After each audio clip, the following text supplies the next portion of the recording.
मना रहे हैं तो हारे हुए उम्मीदवार उसकी वजह ढूंढने में जुट गए हैं। जनता के वोट ये बता रहे हैं कि उन्हें किसी से कोई बैर नहीं।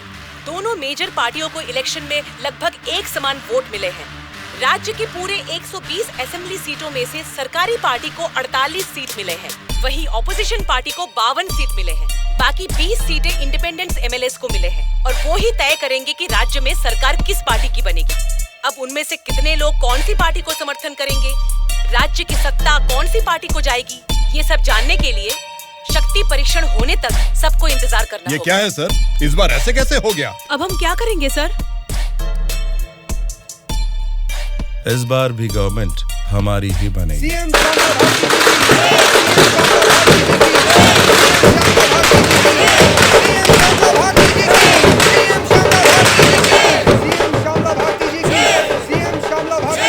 मैडम, इस बार सरकारी पार्टी से आपकी पार्टी लीड में है। इस बार में आपका क्या कहना है?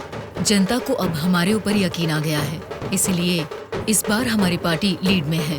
Thank you. श्यामला भारती जी की, सीएम श्यामला भारती जी की, सीएम श्यामला भारती जी की, सीएम श्यामला भारती जी की, सीएम श्यामला भारती जी की, सीएम श्यामला भारती जी की, सीएम श्यामला भारती जी की, सीएम श्यामला भारती जी की।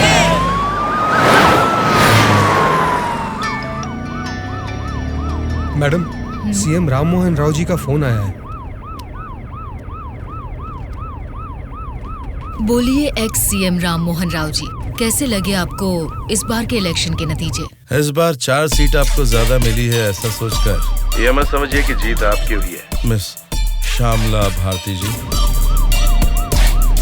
आपको सरकार बनाने के लिए आपकी पार्टी का और 10 एमएलएस की जरूरत है। अगर 10 एमएलएस को खरीद लिया तो भी 10 दिन के अंदर शक्ति परीक्षण के लिए उनका वहाँ होना बहुत जरूरी है। तो जाहिर है कि आपकी पार्टी को मेरी पार्टी से भले 4 सीटें ज्यादा आई है या मेरी पार्टी को 4 सीटें कम आई है, तो भी आखिर में असेंबली में आपकी जगह हमेशा की तरह विपक्ष में ही रहेगी। ये बात मत भूलिएगा मिस श्यामला भारती जी। ठीक है राम मोहन राव जी, इस बार संसद में हम विपक्ष में रहेंगे या आप विपक्ष में रहेंगे, देखते हैं। Good luck.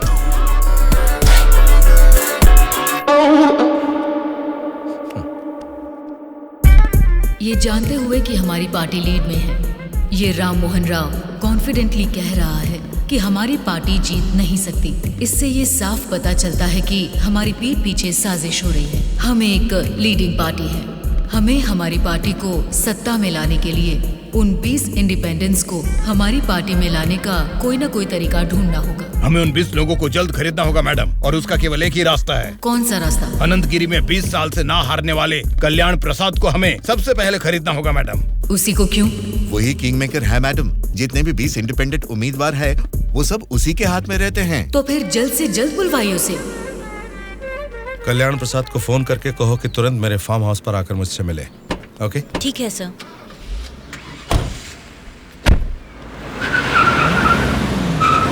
लगता है सब लोग आ गए हैं, तेरी वजह से ही लेट है। हाँ रुको रुको। नमस्कार मैडम।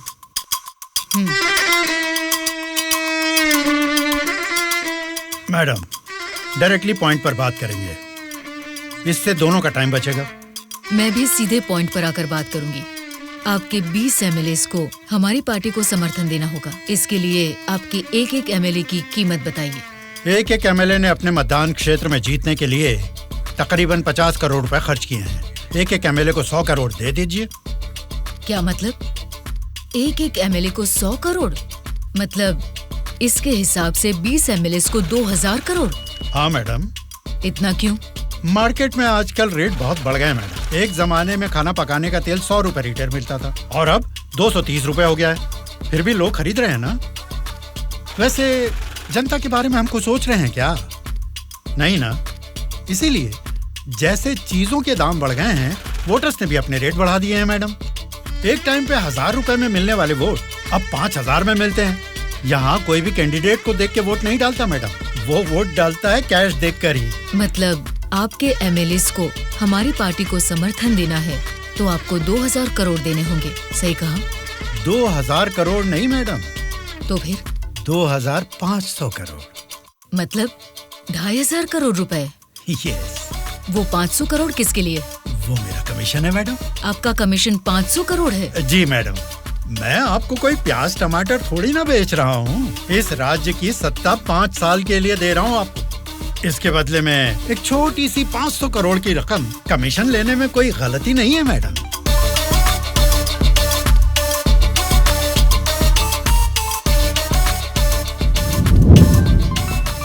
सत्ताधारी पार्टी का फोन।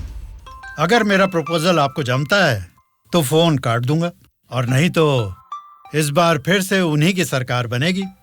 सोच लीजिए। सर, कल्याण प्रसाद जी मेरा कॉल कट कर रहे हैं सर। फिर से ट्राई करो। Okay sir.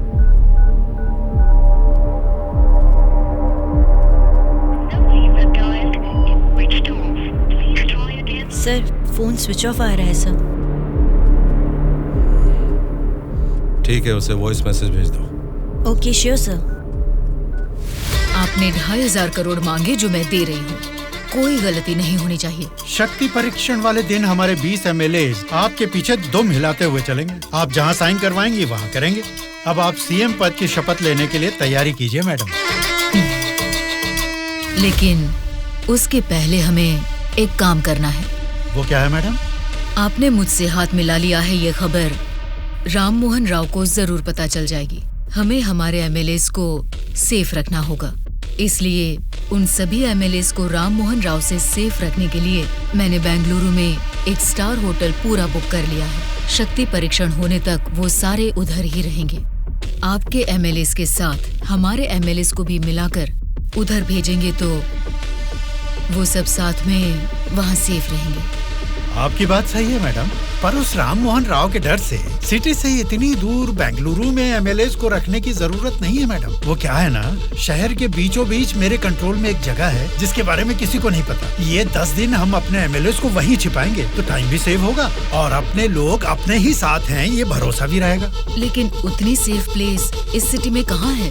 सॉरी मैडम, शक्ति परीक्षण होने तक उस जगह के बारे में मैं आपको भी नहीं बताऊंगा। ठीक है, फिर आपके एमएलएस के साथ हमारे एमएलएस को भी आपकी बताई हुई जगह पर भेजूंगी।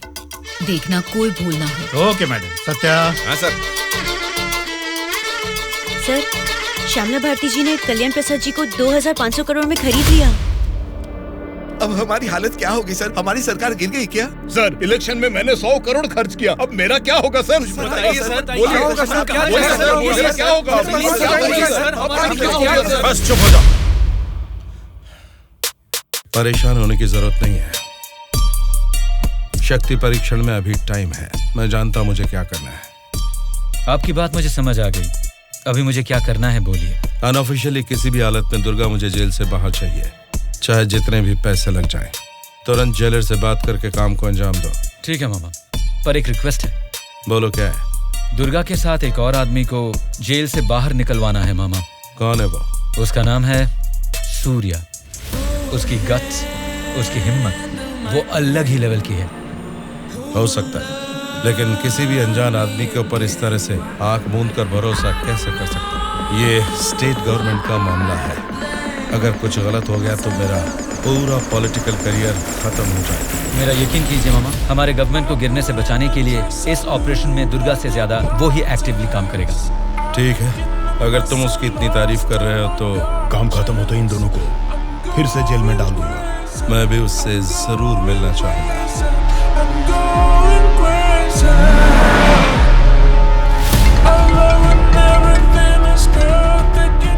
हेलो मैडम, मुझे आपको एक इन्फॉर्मेशन देनी है।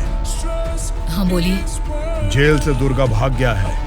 अपने एमएलएस को संभालिए।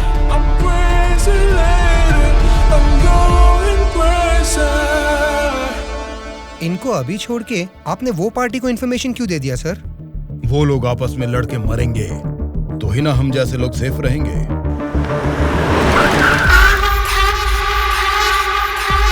आज रात यहीं पे रुकना। कल सवेरे 8 बजे मामा से मीटिंग हो सकती है। कॉल आते ही यहाँ से निकल जाना।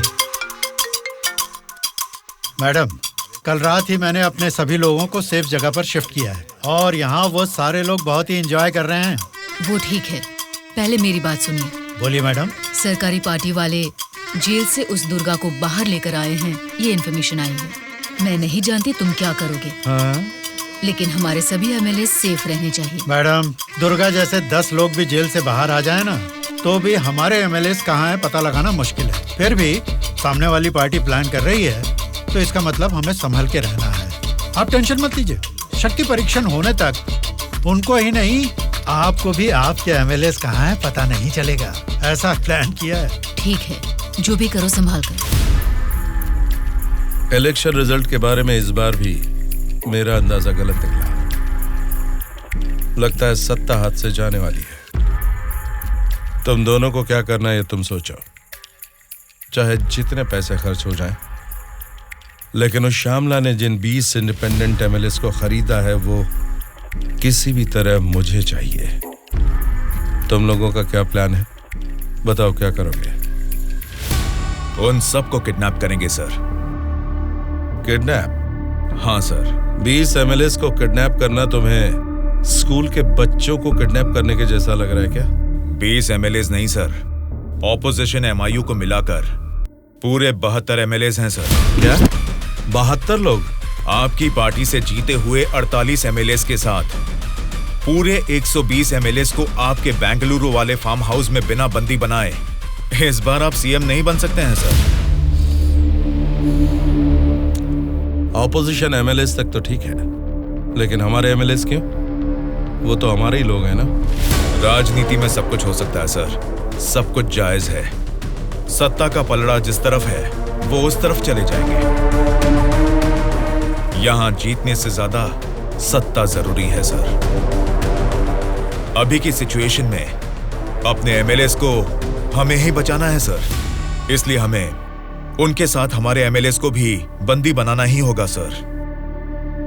तुम्हारा प्लान सुनने में तो ठीक ही लग रहा है, लेकिन ऑपोजिशन एमएलएस को किडनैप कैसे करोगे? यह मुमकिन है क्या? सत्ता की जंग हर कोई जीतना चाहता है, पर जीत सिर्फ एक की ही होती है और उसी को वीर कहते हैं। मैंने आपको जिसके बारे में बताया था ये वही है सर।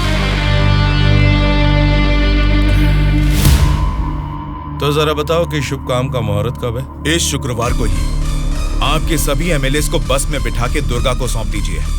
दुर्गा उनको बेंगलुरु हाईवे के एक ढाबे पर लेकर आएगा। इसी बीच ऑपोजिशन के सभी एमएलएस को किडनैप करके लाने का जिम्मा मेरा होगा। गुड।